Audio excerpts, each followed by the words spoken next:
সীমান তাই বলতে থাকে, আমি বলতে চাচ্ছিলাম জিজি অনেক ভালো, তার মতো কাউকে পেলে আমি ম্যারেজ করে নেব। সবাই এবার খাবার খেতে শুরু করে। জিজির ফেসে এবার কিছু লেগেছিল। সীমান তাই ওইটা ক্লিন করে নিতে বলে, বাট ওইটা দেবার সময়ও সে ফ্লার্ট করছিল। জিজি তাই রেগে তার পায়ের উপরে পা তুলে দেয়। সীমান তাই ভেতরে হাত দিয়ে রোমান্টিক হচ্ছিল।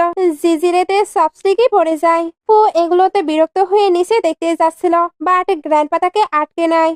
গ্র্যান্ডমা এবার জিজিকে বলে, কালকে তো উইকেন্ডে, তোমার আজকে এখানে থাকা উচিত।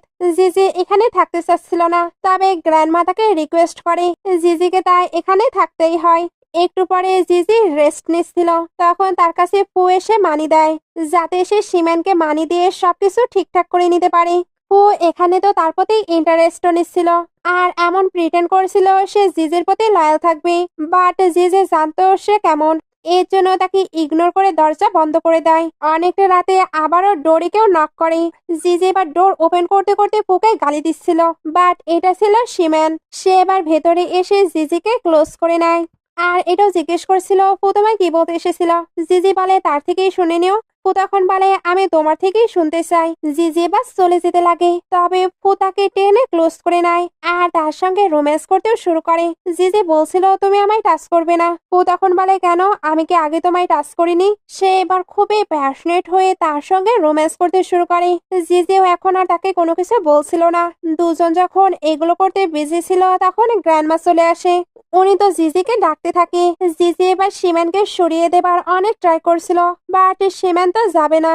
গ্র্যান্ডমা এবার ভেতরে চলে আসে, তখন আমরা সীমানকে দেখতে পাই না, অর্থাৎ জিজি তাকে কোনোভাবে লুকিয়ে ফেলেছে। গ্র্যান্ডমা এখানে জিজিকে ফুয়ের সঙ্গে ম্যারেজ করে নিতে বলছিল, তবে জিজি জানায় সে এখন নিজের ক্যারিয়ার করতে চায়। গ্র্যান্ডমাও তাকে আর ফোর্স করে না। গ্র্যান্ডমা চলে যেতে জিজি ওয়াশরুমে এসে বলে, তুমি এমনটা কেন করছো। সে তো এগুলো বলছিল, বাট সীমান খুবই সেক্সি ভাবে বসেছিল। জিজি এ কারণে তার প্রতি অ্যাটাক ফিল করছিল। সীমান এবার অদ্ভুত অদ্ভুত কাণ্ড করে তার সঙ্গে ফ্লার্ট করতে থাকে। সঙ্গে তাকে একটি ব্যাজ দেখিয়ে বলে, এটা তোমার কাছে কি করছে। জিজি এবার ওইটা নিতে গেলেই সীমান তাকে ক্লোজ করে নেয়। তারপর তার সঙ্গে রোমান্টিক রোমান্টিক কথা বলে অনেকটা এনজয় করছিল। জিজির এগুলো ভালো লাগলে ওইখান থেকে সরে আসে। সীমান তখন বলে, জিজি আমি তোমায় অনেক মিস করি, অনেক বেশি মিস করি। আমি শুধু তোমার সঙ্গেই থাকতে চাই, এখন আর সারা জীবন। জিজি এটা শুনতেই ইমোশনাল হয়ে তাকে কিস করতে শুরু করে। তার কিস শেষ হলে সীমান বলে, তুমি ভালোভাবেই জানো ম্যানদের কোথায় কিস করতে হয়। সে এবার তাকে ধরে সেই প্যাশনেটলি কিস করতে শুরু করে।